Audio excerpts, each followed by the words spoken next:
Bianca, dan di video kali ini aku bakalan sharing gimana pengalaman aku waktu aku sulam lipatan mata. Aku buat lipatan mata itu akhir Desember 2017 ya guys. Jadi kalau sama sekarang itu udah 2,5 tahun atau 2 tahun mau jalan 3 tahun. Nah sebelumnya aku mau cerita dulu alasan kenapa aku tuh mau bikin lipatan mata. Karena gini, dulu tuh aku punya sih lipatan mata, tapi lipatan mata aku tuh kecil guys. Nah, sedangkan tahun 2017 itu kan berarti aku masih zamannya kuliah. Nah, itu zamannya aku kayak eksplorasi diri gitu. Aku zaman-zamannya juga suka makeup. That's why kenapa aku tuh pengen punya lipatan mata yang lebih besar supaya aku tuh bisa lebih bagus itu kalau gambar eyeliner atau pakai eyeshadow dan lain sebagainya. Foto aku waktu aku belum sulam lipatan mata, kalian bisa lihat sendiri. Itu di situ aku punya sih lipatan mata tapi emang kecil banget. Jadi kalau pakai eyeliner tuh langsung hilang, ataupun kalau pakai eyeliner tuh harus pakai bantuan isolasi mata gitu guys supaya kelihatan bagus.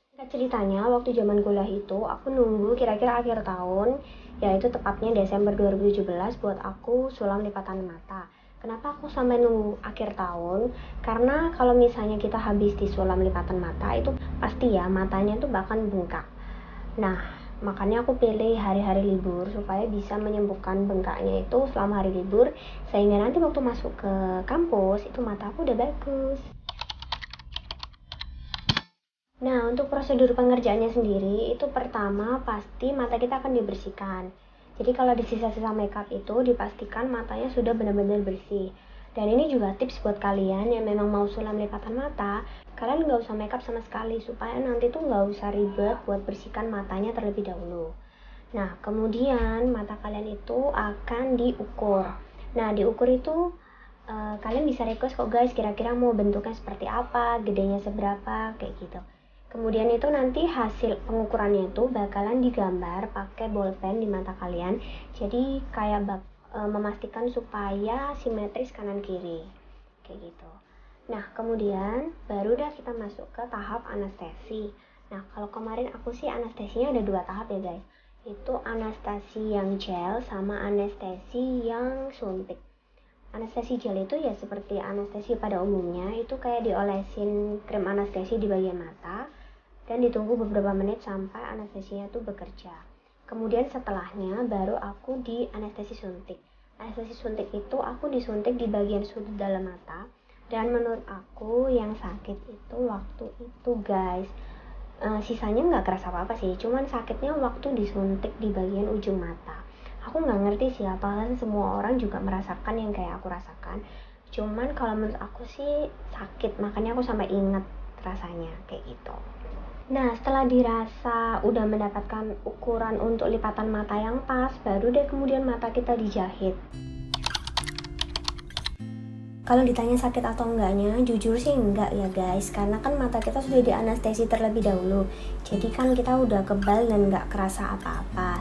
Cuman jujur yang aku rasakan sih kayak tegang aja sih, tegangnya parah.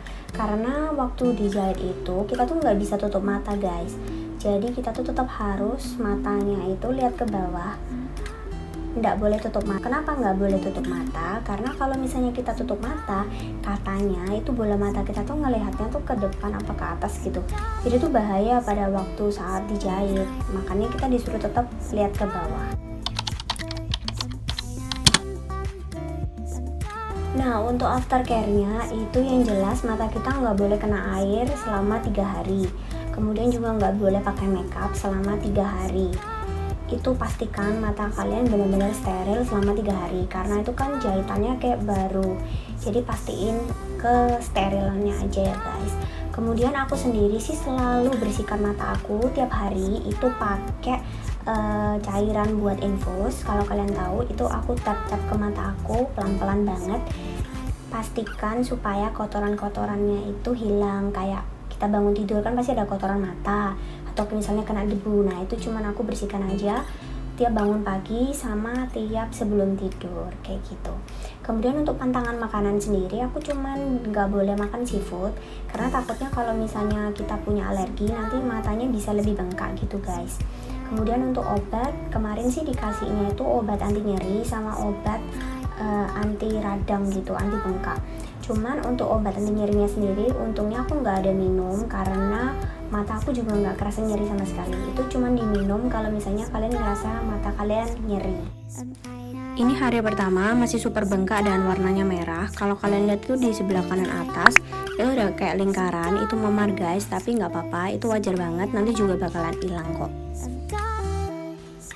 Nah kemudian ini hari ketiga, bisa dilihat bengkaknya kayak semakin besar gitu dan warnanya juga semakin merah. Tapi ini wajar banget karena memang hari pertama sampai ketiga tuh memang bakalan parah-parahnya, tapi memarnya udah hilang ya guys. Lanjut ini hari kelima, bisa dilihat bengkaknya udah mulai mengecil dan warna merahnya cuma yang di ujung mata aja.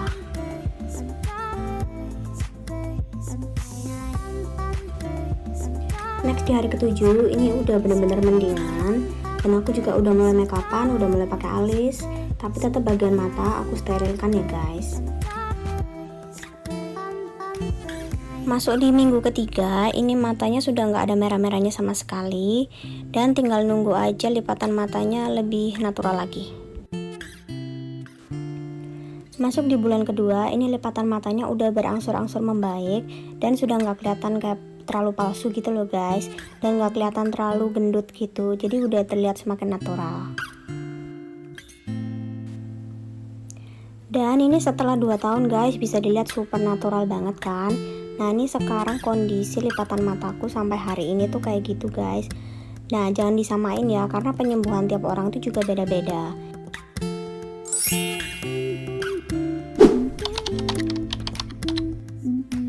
Kalau ditanya nyesel atau enggak sulam lipatan mata, jujur pertama pernah nyesel sih guys. Kayak 1-2 minggu pertama itu sempat nyesel, karena nyeselnya itu karena kan waktu itu bengkak banget, jadi itu mata aku tuh kayak nggak bisa lihat ke atas, jadi pandangannya tuh benar-benar terbatas, cuman kayak sampai lihat depan sama kayak lihat bawah, benar-benar lihat atas kayak gini tuh nggak bisa guys, karena saking bengkaknya, jadi kayak aku tuh mau lihat ke atas tuh harus kayak gini gitu. Nah kemudian sampai 1 bulan pun itu sebenarnya aku masih insecure sama ukuran lipatan mataku, karena aku tuh ngerasa kalau pertama-tamanya ya itu lipatan mataku tuh terlalu besar buat mata aku, karena mataku kan emang kecil ya, kemudian lipatannya tuh lebih besar gitu guys daripada mata aku, jadi malah nggak imbang. Tapi cara aku mensiasatinya sih waktu itu aku pakein eyeliner, dan emang sih waktu dipakai eyeliner itu bagus banget, jadi kayak pas di atasnya tuh ada lipatan matanya, di bawahnya eyeliner, dan eyelinernya tuh bentuknya tuh ke define bener-bener bagus gitu sih. Tapi jujur lama kelamaan itu tuh lipatan mata itu semakin bagus guys, karena dia semakin turun, semakin natural banget. Sampai ini kalian bisa lihat lipatan mataku kelihatan benar-benar natural, kayak emang lipatannya tuh emang kayak gini gitu. Bahkan sampai sekarang pun aku malah paling senang keputusan aku untuk sulam lipatan mata, benar-benar nggak nyesel sama sekali. Nah, aku tuh sulam lipatan mata di mana? Aku tuh sulam lipatan mata di Sulam Alis Vina. Nama Instagramnya kayak gitu sih, nanti bakalan aku taruh di sebelah sini. Nah, dia itu buka prakteknya tuh di 3 lokasi ya guys, ada di Surabaya, di Jakarta, sama di Lombok. Jadi nanti kalian pantengin aja jadwalnya kapan dia ke kota yang kalian mau. Kalau aku kan di Surabaya, jadi aku nunggu jadwalnya waktu dia mau ke Surabaya kayak gitu. Anyway, ini video sama sekali nggak disponsori. Thank you so much buat kalian semua yang sudah nonton. Jangan lupa klik like, comment, and subscribe ya kalau emang kalian suka dengan video aku, supaya aku juga semakin semangat buat video-video selanjutnya. I see you guys on next video. Bye.